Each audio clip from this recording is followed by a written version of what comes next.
خداوند ذوالجلال از بالای 7 آسمان با پیامبرش نوح علیه السلام که در کشتی که روی موجهای آب می رفت این دعا را تعلیم داد.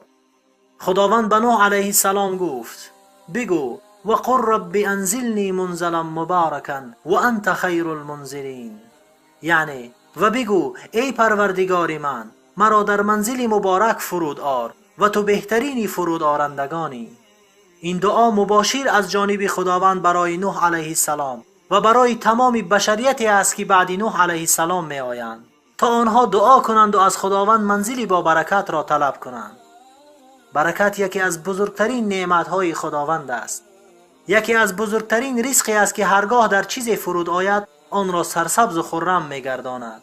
آن چیز زیاد شده دارای فیض و برکت می گردد. از این سبب این دعای خوب را نیز همیشه تکرار کنید. اللهم اجعلنی مبارکا اینما کنت.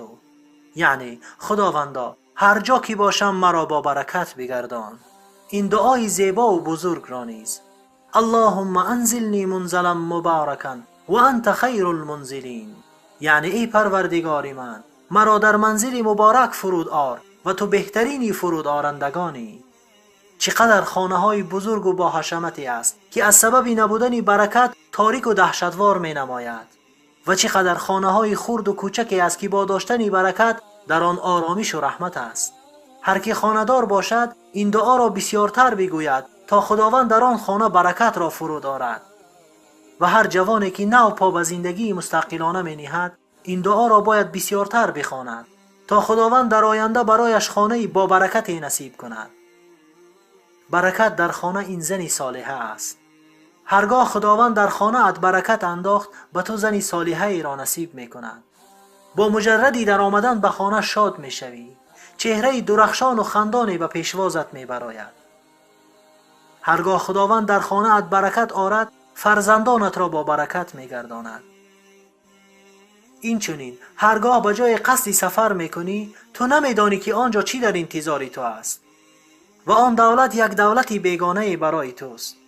این دعا را بسیارتر بخوان. رب انزلنی منزلا مبارکا و انت خیر المنزلین. هرگاه در وظیفه باشی این دعا را بخوان. رب انزلنی منزلا مبارکا و انت خیر المنزلین، تا که در آن وظیفه برکت باشد و آن وظیفه بر دوام و ثمرناک گردد. این دعا را بخوان و نتیجه را به خداوند کارساز و حکیم بسپار، زیرا اوست که تو را رزق می دهد و می داند که چی چیز برای تو خیر است. پیامبر صلی الله علیه وسلم می گوید دعا این عبادت است. برکت لشکری از لشکران الله است. به هر چیزی که فرود آید آن را زیاد و با برکت می گرداند. از این سبب خداوند این دعا را با پیامبرش نوح علیه السلام در مشکل ترین حالتی که کره زمین قرار داشت تعلیم داد و ما نیز به این دعا خیلی محتاجیم. برادران و خواهران عزیز، این دعاها را نویسید، آنها را حفظ کنید و همیشه آنها را تکرار کنید. خیلی دعاهای آسان است. رب انزلنی منزلا مبارکا و انت خیر المنزلین. اللهم اجعلنی مبارکا اینما کنت.